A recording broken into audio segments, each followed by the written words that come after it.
మరి దేశవ్యాప్తంగా మన సోనియా గాంధీ, రాహుల్ గాంధీ మన నాయకుల మీద ఛార్జ్ షీట్ బీజేపీ ప్రభుత్వం ఫైల్ చేసిన సందర్భంగా చేస్తున్న ధర్నా కార్యక్రమానికి మరి మన తెలంగాణలో మనం ఏర్పాటు చేసుకొని ఈ కార్యక్రమానికి అధ్యక్షత వహిస్తున్నటువంటి మన పిసిసి అధ్యక్షులు సోదరులు మహేష్ గౌడ్ గారికి, మన ఇన్ఛార్జ్ మేడం మీనాక్షి గారికి, మరియు నా తోటి మంత్రులకు, ప్రజాపతులకు, నాయకులకు, కార్యకర్తలకు, అభిమానులకు, పత్రికా మిత్రులందరికీ కూడా నా యొక్క హృదయపూర్వక నమస్కారం.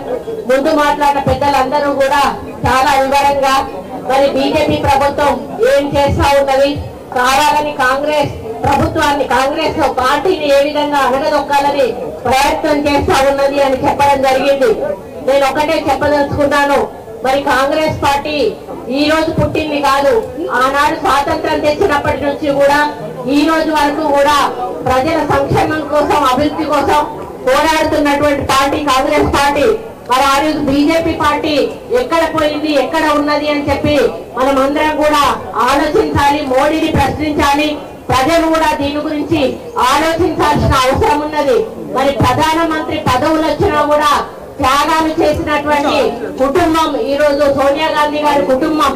మరి ఆమె ఒక భార్యగా పిల్లలతో ఉన్నప్పుడు మరి తన అత్తను తన కళ్ళ ముందే చంపినప్పుడు అది చూసి తట్టుకొని మరి తన భర్తను ప్రధానమంత్రిగా మళ్ళీ మన దేశానికి అందించినటువంటి మరి గొప్ప నేత మన సోనియా గాంధీ గారు. మళ్ళీ అదే క్రమంలో ఆమె గంట క్రితం భర్తతో ఉండి గంట తర్వాత భర్త మరణించాడు అని తెలిసి మరి అది కూడా కడుపులో పెట్టుకొని మరి ఈ రోజు ఈ దేశం కోసం కాంగ్రెస్ పార్టీ మరి ఇద్దరిని కూడా వాళ్ళ కుటుంబం నుంచి వాళ్ళ యొక్క ప్రాణత్యాగం చేయడం జరిగింది. ఆ తర్వాత సోనియా గాంధీ గారు మరి నా పిల్లల భవిష్యత్తు బాగుండాలి, నేను కాంగ్రెస్ పార్టీకి దూరంగా ఉంటాను అని ఆమె 8 సంవత్సరాలు పార్టీకి దూరంగా ఉన్నది. అప్పుడు దూరంగా ఉన్నప్పుడు కాంగ్రెస్ పార్టీ మరి దాదాపుగా దేశంలోనే మరి కనపడకుండా పోయేటువంటి పరిస్థితి ఏర్పడింది. అప్పుడు కాంగ్రెస్ పెద్దలందరూ కూడా వెళ్లి సోనియా గాంధీ గారి ఇంటి ముందు నిలబడి, అమ్మా ఇది మనం స్వతంత్రం తెచ్చింది ప్రజల కోసం, పరాయి చేతుల్లో ఈ దేశం వెళ్తే మరి ప్రజలకు న్యాయం జరగదు, మళ్ళీ కాంగ్రెస్ పార్టీ వస్తేనే ప్రజలకు న్యాయం జరుగుతుంది, కాబట్టి మీరు కాంగ్రెస్ పార్టీ పగ్గాలు చేపట్టాలి అన్నప్పుడు మరి అందరి అభ్యర్థన మేరకు సోనియా గాంధీ గారు మళ్ళీ బయటకు వచ్చి మరి కాంగ్రెస్ పార్టీని దేశంలో అధికారంలోకి తీసుకురావడం జరిగింది. ఆమెకు ప్రధాన పదవి 2 సార్లు వచ్చినా కూడా తను తీసుకోకుండా మరి వేరే వాళ్లను ప్రధానులుగా చేసి పరిపాలింపజేసినటువంటి గొప్ప వీరవనిత మన సోనియా గాంధీ గారు. రాహుల్ గాంధీ గారు కూడా మరి అధికారంలో ఉన్నా కూడా కనీసం ఒక మంత్రి పదవి కూడా తీసుకోకుండా మరి ప్రజల కోసం పనిచేసినటువంటి వ్యక్తి. ఈ రోజు కాశీ నుండి కన్యాకుమారి వరకు కూడా నడిచి మరి ఆ యొక్క భారత్ జోడో యాత్రలో ప్రజల సమస్యలను తెలుసుకొని ఈ రోజు మరి మోడీ ప్రభుత్వాన్ని వాటి గురించి ప్రశ్నిస్తా ఉంటే ఈ రోజు తట్టుకోలేనటువంటి పరిస్థితుల్లో మోడీ ఉన్నాడు. మోడీ తప్పులను ఎత్తిపుచ్చుకుంటే ఆయన ఏదో ఒక అస్త్రం ప్రయోగించి కాంగ్రెస్ భయపెట్టాలనో లేకపోతే రాహుల్ గాంధీ గారిని వెనకడుగు వేయించాలనో అటువంటి ప్రయత్నం చేస్తా ఉంటే ఒక్కటి గుర్తుపెట్టుకోండి, బంతిని ఎంత గట్టిగా వేలకోసి కొడితే అంతకు 2 పైకి లేస్తుంది. మీరు ఎంత ఒత్తిడి కాంగ్రెస్ పార్టీ మీద చేస్తే కాంగ్రెస్ పార్టీ అంత రెట్టింపు మరి ఒక పట్టుదలతోటి కృషితోటి పనిచేసి మరి మీ ప్రభుత్వాన్ని పడగొట్టడానికి మరి ముందుకెళ్తుందనే విషయాన్ని గుర్తించాలని తెలియజేస్తా ఉన్నాను. మరి ఈ ఈడీని ఉపయోగిస్తా ఉన్నారు ఏమన్నా అంటే నేను ఒక్కటే విజ్ఞప్తి చేస్తా ఉన్నా, ఇక్కడ ఉన్నటువంటి బీజేపీ మంత్రులకు కానీ సెంట్రల్ లో ఉన్నటువంటి మోడీకి కానీ, అయ్యా మీరు ఈడీ మీద పెట్టినటువంటి దృష్టి అభివృద్ధి మీద మరి సంక్షేమం మీద పెట్టండి, నిరుపేదలకు ఇల్లు కట్టియండి, రేషన్ కార్డులు ఇవ్వండి, ఉద్యోగాలు ఇవ్వండి, మరి ఫ్రీ ఎడ్యుకేషన్ ఇవ్వండి, ఫ్రీ వైద్యం ఇవ్వండి. ఇక్కడ ఉన్నారు మీడియా మిత్రులకు అట్లాంటి వాళ్ళకు స్థలాలు ఇవ్వండి, ఇల్లు ఇవ్వండి, వాళ్ళ పిల్లలకు కూడా మరి మంచి చదువునివ్వండి. ఇటువంటి సంక్షేమ కార్యక్రమాలు మరి అభివృద్ధి కార్యక్రమాలు కార్యక్రమాలు చేయండి. మీరు మూడవసారి ఎన్నుకోబడ్డారు. తెలంగాణ రాష్ట్రానికి మీరు ఒరగబెట్టింది ఏంటి అని అడుగుతా ఉన్నాను.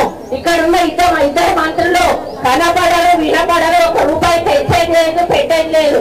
కానీ అక్కడ మాత్రం మోడీ, అమిత్ షా మరి అదానీని, అంబానీని ఈ రోజు వాళ్ళిద్దరిని కూడా మరి ధనవంతులను చేస్తూ, కోటీశ్వరులను చేస్తూ దేశంలో ఉన్నటువంటి ప్రభుత్వ మరి ప్రతి ఒక్క ప్రభుత్వ ధనాన్ని కూడా ప్రైవేటీకరణ చేసి ఈ రోజు ఒకవేళ అదాని గాని లాస్ అయితే మన దేశం అడక్కు తినే పరిస్థితికి వస్తుంది. ఇది తెలిసి కూడా ఈ రోజు మోడీ కావాలని వాళ్ళని ఎంకరేజ్ చేస్తా ఉన్నాడు. నేను ఒక్కటే విజ్ఞప్తి చేస్తా ఉన్నా, దేశంలో ఉన్న మేధావులకు గాని, చదువుకున్న వాళ్ళకు గాని, మరి ప్రజలకు గాని ఇది 3వసారి మీరు అధికారం ఇచ్చారు. కానీ మనం అధికారం ఇచ్చిన కొద్దీ మన యొక్క సొమ్మంతా కూడా పరాయి చేతుల్లోకి వెళ్ళిపోతా ఉంది. మరి ఇంకొకసారి మళ్ళీ అధికారం ఇస్తే మన ప్రభుత్వ సొమ్మంటూ ఏమి మిగలకుండా చేస్తారు. కాబట్టి మరి ఇప్పుడు గుజరాత్ ఎన్నికలను దృష్టిలో పెట్టుకొని నిజంగానే మరి ఏదైనా ఆధారాలు ఉంటే బయట పెట్టండి. ఏ ఆధారాలు లేకుండా ఏదో ఒక కేసు పెట్టి లోపలేస్తామని చెప్పి ఈ రోజు ఎక్కడ అధికారం పోతుందో అనేటువంటి ఒక భయంతో మోడీ ఈ రోజు ఈ కార్యక్రమం చేయడాన్ని ప్రతి ఒక్కరూ కూడా మరి దాన్ని విమర్శిస్తా ఉన్నారు. మరి ఈ రోజు రాహుల్ గాంధీ గారు సింపుల్ గా ఒక టీ షర్ట్, ప్యాంట్ వేసుకొని బయట ఒక సామాన్య కార్యకర్త కంటే కూడా చాలా మరి ఆయన వెళ్తా ఉంటారు.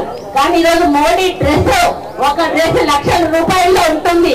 లక్షల రూపాయలు పెట్టి డ్రెస్సులు వేసుకొని నువ్వు ఈ సూటు బూటు తోటి రోజుకు 4 డ్రెస్సులు మారుస్తాడు మోడీ.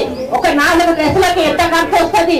నువ్వు ప్రజాధనం దుర్వినియోగం చేస్తూ ఈరోజు నిరుపేద ప్రజల గురించి ఆలోచించకుండా మరి ఇటువంటి నాయకుల గురించి మీరు వెంటపడి ఆలోచించడం మానేసి నిరుపేద ప్రజల సంక్షేమం, అభివృద్ధి గురించి, రాష్ట్రాల అభివృద్ధి గురించి, నిరుద్యోగుల గురించి ఆలోచించి వాళ్లకు న్యాయం చేయండి. కానీ దయచేసి ఇటువంటి మరి చిల్లర రాజకీయాలు దయచేసి చేయొద్దు అని చెప్పి వారికి తెలియజేస్తూ మరి ఒక రాహుల్ గాంధీ గారినో, ఒక సోనియా గాంధీ గారినో మరి ఛార్జ్ షీట్ పెడితే ఈ యొక్క కాంగ్రెస్ పార్టీ మరి కనపడకుండా పోతుంది అనుకోవడం భ్రమ. మరి అది ఇంకా రెట్టింపు మరి పబ్లిక్ ప్రబంధనం లాగా బయటకు వచ్చి సపోర్ట్ ఉంటుంది. వాళ్ళని కాపాడుకోవడానికి అవసరమైతే కాంగ్రెస్ పార్టీ నాయకులు మేమందరం కూడా ప్రాణాలు అడ్డేసి వాళ్ళని కాపాడుకుంటాము. కాబట్టి ఇప్పటికైనా కూడా మరి ఇటువంటి చిల్లర రాజకీయాలు మానుకొని వెంటనే మీకు ఏదైతే ఛార్జ్ షీట్ వేశారో దాన్ని విడ్రా చేసుకోవాల్సిన అవసరం ఉంది. అది చేసుకునే వరకు కూడా పోరాటం కొనసాగుతుంది అని తెలియజేసుకుంటూ మరి సోనియా గాంధీ గారికి, రాహుల్ గాంధీ గారికి ఈ వేదిక గురించి చెప్తా ఉన్నాను. దేశంలో మరి ఇందిరాగాంధీ గారు ఏలినప్పటి నుంచి ఇప్పటి వరకు కూడా కోట్లాది మంది అభిమానులు కాంగ్రెస్ పార్టీ వెంట ఉన్నారు.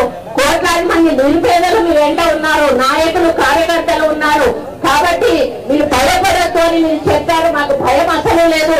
మీ వెనకాల అడుగులు అడిగేసి మేము నడుస్తాం. మీరు ఏది చెప్తే అది ఆచరిస్తాం.